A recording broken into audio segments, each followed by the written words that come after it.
মানুষ বড়ই বিচিত্র প্রাণী। সব সময় লড়াই করতে থাকে, সব সময় চেষ্টা করে যাতে সেই শ্রেষ্ঠ হয়, চেষ্টা করে যাতে তার সামনে সবার মাথা নত হয়। তাই সবার আগে শক্তি অর্জন করার চেষ্টা করে। সে শক্তি অর্জন করেও নেয়, আর তারপর ভয় দেখিয়ে সবাইকে নিজের সামনে নত করে। কিন্তু একটা গুরুত্বপূর্ণ কথা ভুলে যায়, বুঝতেই পারে না। দেখুন, আমি আপনাকে একটা উদাহরণ দিই। আপনি নিশ্চয়ই বৃক্ষ এবং তার ডালপালা দেখেছেন, যা ফলের ভারে নিচু হয়ে যায়। ফল পড়ে গেলে আবার সে উঠে যায়, তারপর আরো একটা ফল হয়, সেটাও পড়ে গেলে আবার উঠে যায়। সর্বদা নত থাকে না। কখনো হাঁটতে গিয়ে আপনি নিশ্চয়ই দেখে থাকবেন যে আপনার পা কোনো ফুলের ওপরে পড়লে তা নত হয়ে যায়, কিন্তু যেই আপনি পা সরাবেন সেই ফুল আবার উঠে দাঁড়ায়। একটা অত্যন্ত গুরুত্বপূর্ণ কথা মনে রাখবেন, যে শির ভয়ভীত হয়ে আপনার সামনে নত হয়, সেই শিরই বিরোধিতা করতে সবার আগে দাঁড়াবে। আপনি জিতে নিন, সবাইকে জিতে নিন, কিন্তু ক্ষমতার দ্বারা নয়। তাদের জিতুন প্রেমের সাহায্যে। রাধা রাধা। ঈশ্বর লতা পাতাকে দাঁড়িয়ে থাকার শক্তি দেননি, ঈশ্বর এই শক্তি দিয়েছেন বৃক্ষকে। এই লতা পাতা বৃক্ষের সাহায্যে দাঁড়িয়ে থাকে, তাতেই বিকশিত হয়। এবার এই লতা পাতা দুই ধরনের হয়। প্রথম সে যে এই বৃক্ষতে বিকশিত হয়, ফুল ফুটিয়ে তোলে, নিজেকেও সুন্দর বানায়, বৃক্ষকেও সুন্দর বানিয়ে তোলে। দ্বিতীয় সে যে বৃক্ষকে পুরোপুরি শুকিয়ে দেয়, তার প্রাণ শক্তি তার থেকে কেড়ে নেয়, আর শেষে নিজেও ধ্বংস হয়ে যায়। তাই মনে রাখবেন, যে ব্যক্তি সব সময় আপনার সাথে থাকে, সব সময় আপনার সম্বল হয়ে থাকে, সব সময় সে আপনাকে সাহায্য করে, আর যদি আপনি তার সাথে ছলনা করেন, আপনার অন্ত নিশ্চিত। এরকম কখনো করবেন না। সেই ব্যক্তিকে ভালোবাসা দিন, সম্মান দিন, আর আমার সাথে প্রসন্ন হয়ে বলুন, রাধা রাধা। কখনো আপনি কোনো কুমোরকে দেখেছেন যারা মাটির পাত্র বানায়? প্রথমে সে ভিজে মাটি মাখে, তারপর তাকে গড়ে, তারপর তাকে চাকায় দিয়ে সঠিক আকার দেয়। যদি আকার ঠিক না হয় তা তক্ষুনি ঠিক করে দেয়, কারণ সে এটা জানে যে একবার এটা আগুনের তাপে দিয়ে দিলে, একবার এটা শুকিয়ে গেলে তারপরে এর আকার কখনোই বদলানো যায় না। এখানে লুকিয়ে আছে একটা শিক্ষা, সমস্ত মাতা পিতার জন্য একটা শিক্ষা। মাতা পিতাও তো এরকমই হন। তাদের নিজেদের সন্তানকে সঠিক সময় মতো শ্রেষ্ঠ শিক্ষা দেওয়া উচিত। মাতা পিতা যেন কখনো তাদের বিধাতা না হতে চান, কিন্তু প্রতিটা মুহূর্তে সবসময় চেষ্টা করুন তাদের সঠিক পথ দেখানো। কখনো কোমলতা দিয়ে, কখনো ভালোবাসা দিয়ে, আর কখনো কঠোর হয়ে। তার জীবনকে, তার ব্যক্তিত্বকে আকার দেওয়ার চেষ্টা করুন। কারণ যেমন মাটি একবার শুকিয়ে গেলে তারপর সেই পাত্রের আকার বদলানো যায় না, ঠিক সেইভাবেই আয়ুর বৃদ্ধির সাথে সন্তানের শিক্ষা কখনোই বদলানো যায় না। তা মনে রাখবেন। রাধা রাধা। আপনি কি কখনো কোনো প্রজাপতি দেখেছেন? ভালো নিশ্চয়ই লাগে। আসলে প্রজাপতি কার না ভালো লাগে? ছোট হোক বা বড়, প্রজাপতিকে সবার ভালো লাগে। এবারে ভাবুন, এই প্রজাপতির সূত্রপাত কি করে হয়? এই প্রজাপতি শুরু হয় একটা গুটি থেকে, যেখানে সে সুরক্ষিত থাকে। গুটি ভেঙে যখন সে এই সংসারে আসে, তখন একটা কীট রূপে থাকে। কীট যে ভূমির ওপরে চলাচল করে, যে বৃক্ষের পাতার ওপরে সুরক্ষিত থাকে। তারপরে তার মধ্যে আসে আরো একটা পরিবর্তন, তার ডানা গজায়। তখনই সে প্রজাপতি হয়। তখন সে খোলা আকাশে উড়ে বেড়াতে পারে। সুন্দর সুন্দর পুষ্প থেকে সে মধু পান করে। কখনো ভেবেছেন যে প্রজাপতি ছাড়া আর কেউ এটা পারে না কেন? কারণ সে সেই গুটি থেকে বেরোতে পারে। যদি সে সেই গুটি থেকে নাই বেরোতো, সে উড়তেই পারত না, কখনো প্রজাপতি হতেই পারত না। আমাদের সাথেও ঠিক এটাই হয়। আমরা সবসময় সেখানেই থাকতে চাই যেখানে আমরা সুরক্ষিত থাকি। সেই সুরক্ষা চক্রেই আমরা থাকতে চাই, কিন্তু এই বিকাশ সুরক্ষা সীমা পার হওয়ার পরেই অর্জন করা যায়। তাই যদি আপনি জীবনে বড় কিছু করতে চান, মহান কাজ করতে চান, নিজের ব্যক্তিত্ব তৈরি করতে চান, তাহলে এই সুরক্ষা চক্র ভুলে যান। সুরক্ষা সীমা লঙ্ঘন করুন, এগিয়ে যান, প্রতিকূলতার সম্মুখীন হন, কঠিন পরিস্থিতির সম্মুখীন হন, সাহস করে এগিয়ে চলুন, আরো শক্তিশালী হয়ে উঠুন।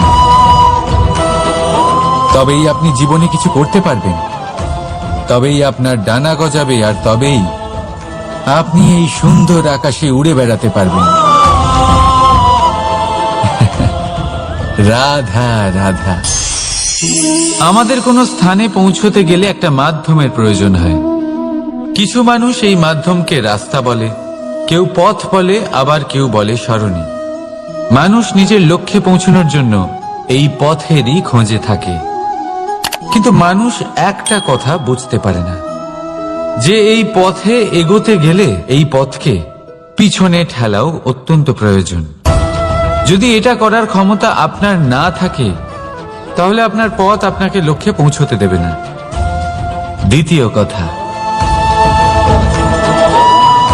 যদি নিরন্তর চেষ্টা আপনি করতে পারেন, যদি সেই ক্ষমতা আপনার মধ্যে থাকে, তাহলে আপনি যখন চাইবেন, যেখানে চাইবেন, নিজের পথ নিজেই বানাতে পারবেন। রাধা রাধা। আমাদের সব থেকে ভালো লাগে বিজয়, সব থেকে অপ্রিয় হলো পরাজয়। কিন্তু আপনাকে একটা কথা বলে দিই, হার নামক কোনো পরিণাম হয়ই না। যাই পরীক্ষা থাকুক না কেন, হয় সেটা জয়তে পরিবর্তিত হয়, নয় সেটা আমাদের কোনো শিক্ষা দিয়ে যায়। তাই কোনো কিছু নতুন শুরু করার আগে কখনো সংকোচ করবেন না। হয় জয় আপনাকে বিজয়ীর মালা পরাবে, নয়তো এই হার আপনাকে অমূল্য কিছু শিখিয়ে যাবে। রাধা রাধা। এই ছোট কাঠের ডাল দেখতে পাচ্ছেন আপনি? একটা বৃক্ষ থেকে এরম হাজার হাজার ডাল পাবেন, যা দিয়ে আপনি আগুন জ্বালাতে পারবেন, যা নিজে জ্বলে আমাদের ভোজন বানাতে সাহায্য করে থাকে, যা নিজে জ্বলে অন্ধকারে আমাদের আলোকিত করে। যদি এটাই অন্যভাবে দেখা যায়, তাহলে এমনই এক ছোট্ট ডালের টুকরো একটা ছোট্ট ফুলকিতেই নিজের সাথে হাজার হাজার বৃক্ষ জ্বালিয়ে দিতে পারে।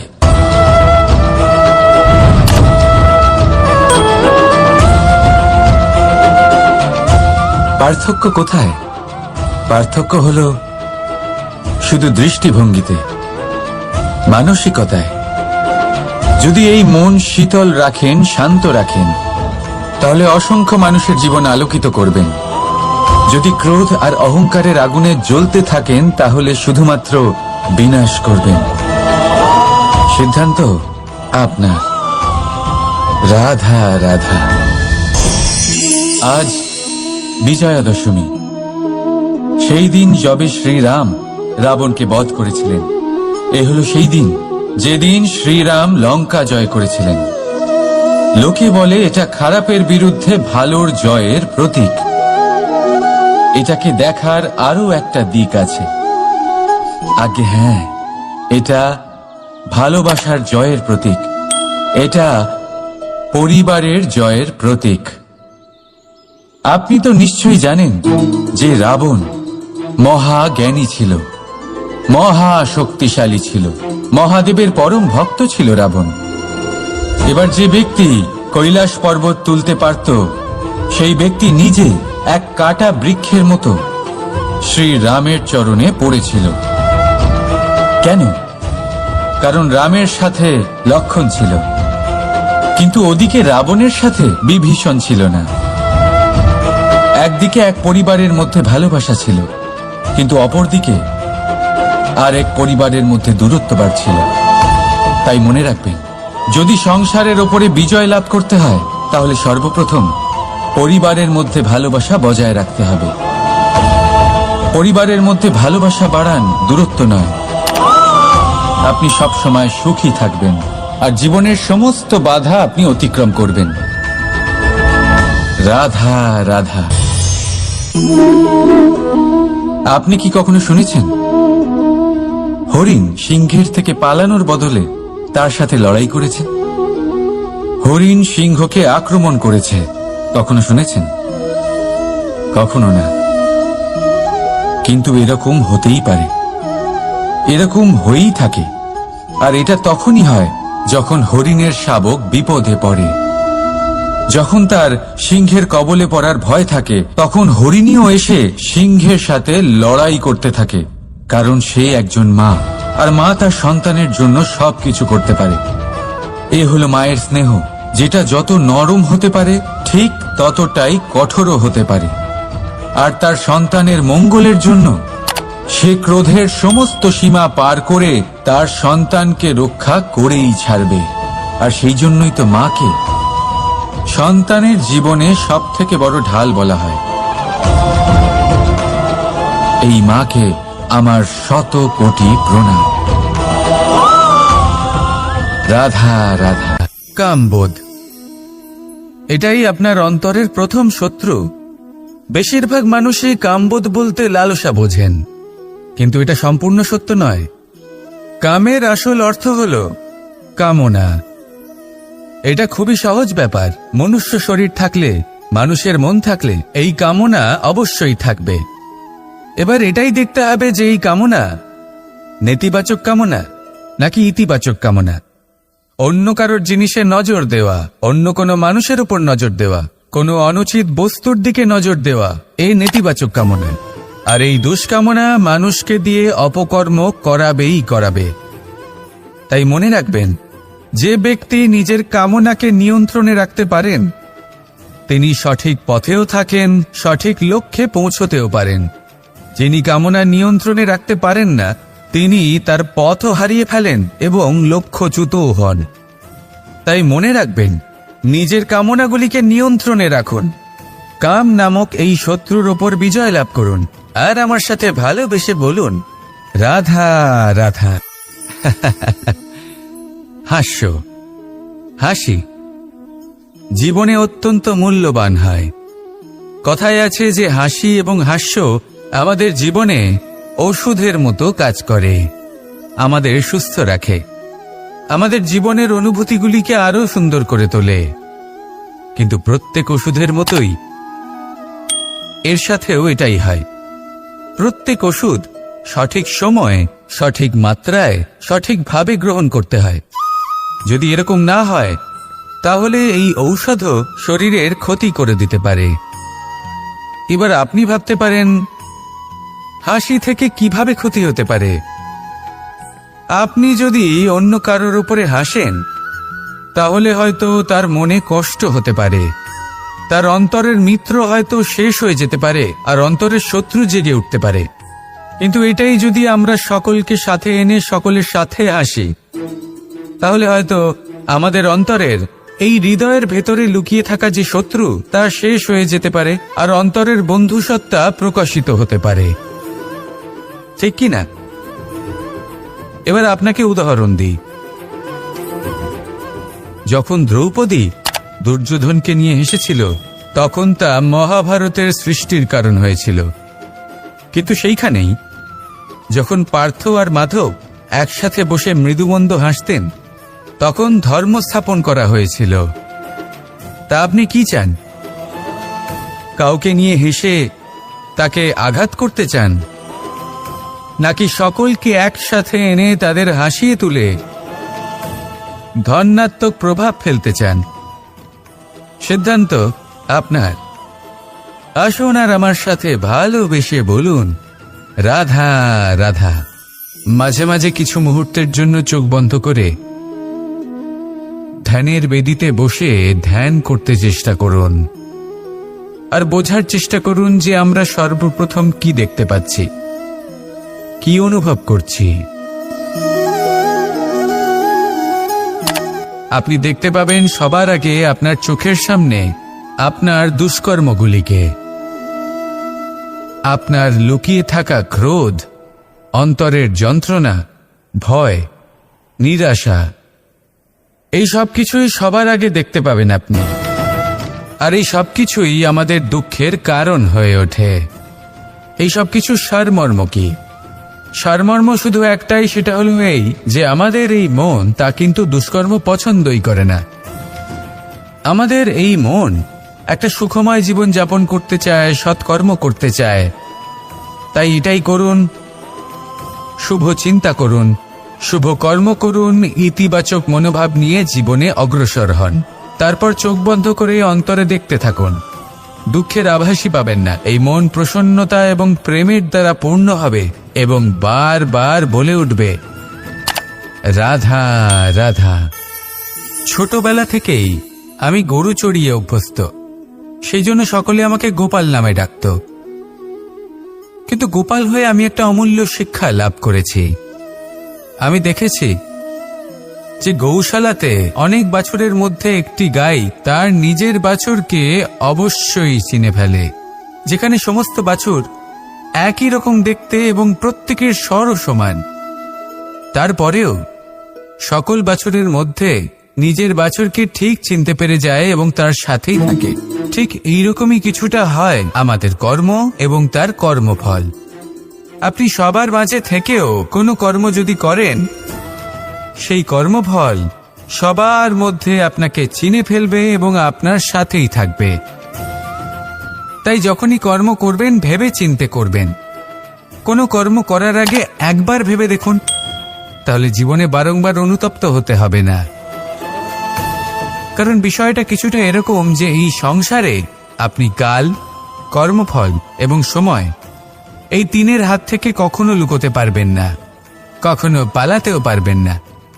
আসুন আমার সাথে ভালোবেসে বলুন, রাধা রাধা। আভূষণ। কার না ভালো লাগে এই আভূষণ? আমরা পরিশ্রম করি, ধন অর্জন করি আর আভূষণ কিনে থাকি, কখনো নিজের জন্য, কখনো বা তাদের জন্য যাকে আমরা ভালোবাসি, বা তাদের জন্য যাকে আমরা সম্মান করি। হয়তো সেই জন্যই সীতা চূড়ামণি ধারণ করেছিলেন এবং আমি সামন্তকমণি। কিন্তু এটাই কি সেই প্রকৃত আভূষণ যা আপনার মূল্য বৃদ্ধি করে? না। শ্রীরামের আভূষণ হল ওনার নম্র ভদ্র ব্যবহার। মাতা সীতার আভূষণ হল ওনার সততা, ওনার নিষ্ঠা, ওনার ত্যাগ। অর্জুনের আভূষণ ছিল ওনার একাগ্রতা। রাধার আভূষণ ওনার প্রেম। এই আভূষণ কোথাও নেই, আপনার মনে আছে। যদি আপনার মনে মিষ্টতা থাকে, তা শান্ত হয়, তাতে সততা থাকে, নিষ্ঠা থাকে এবং প্রেম থাকে, তাহলে আপনার অন্য আর কোনো আভূষণের কোনো প্রয়োজন নেই। আপনি যতই ভিড়ের মাঝে থাকুন, আপনার ঔজ্জ্বল্য চোখে পড়বে।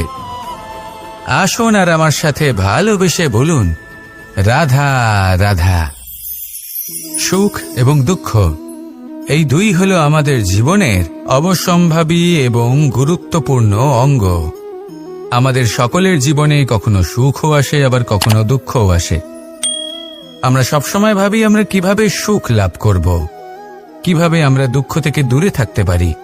আর এই জীবনে যা কিছুই ঘটুক না কেন, সেই সব কিছু আমরা সুখ এবং দুঃখের মাপদণ্ডে মেপে থাকি। এবার এখানে একটা ছোট্ট বিষয় আছে। এটা ভেবে দেখতে হবে যে কে আসলে সুখী ব্যক্তি। সুখী ব্যক্তি হলেন তিনি যিনি নিজের জীবনে নিজের কর্মের বিশ্লেষণ করে থাকেন, সেই বুঝে পদক্ষেপ নেন। উনি কি করতে চলেছেন সেটা উনি জানেন। আর যদি ওনার কোনো দোষ থাকে বা ভুল থাকে, তাহলে সেগুলো শুধরে নিয়ে এগিয়ে চলেন। সেই জন্য উনি সুখী হন। অন্যদিকে যে ব্যক্তি দুঃখী, তিনি কি করেন? তিনি নিজের উপর নয়, অন্যের উপর নিজের নজর রাখেন যে তিনি কি করছেন, কিভাবে কর্ম করছেন, ওনারা অন্যের নিন্দা করেন, অন্যের সাফল্য দেখে ঈর্ষা করেন, ক্রুদ্ধ হয়ে যান, ওনাদের বাধা দিতে চেষ্টা করেন। সেই জন্যই তো ওনারা দুঃখী হন। এই সংসারে এমন অনেক ব্যক্তি আছেন যারা এই কারণে দুঃখী নন যে তাদের জীবনে দুঃখ আছে। তারা এই কারণে দুঃখ পান কারণ অন্যের জীবন অনেক বেশি সুখের। দেখুন, শেষ পর্যন্ত আপনাকে নিজের কর্মের প্রতি মনোসংযোগ করতেই হবে, অন্যের প্রতি নয়। কারণ আপনার জীবনে আপনার কর্ম হলো এমন একটা জিনিস যা আপনার নিয়ন্ত্রণে আছে। নিরন্তর চেষ্টা করতে থাকুন, নিজের কর্মকে বুঝতে শিখুন, শুধরে নিন, নিজেকে শ্রেষ্ঠ করে তুলুন। তখন সাফল্য নিজে থেকে আপনার কাছে আসবে, আর এই মন প্রসন্ন হয়ে বলবে, রাধা রাধা।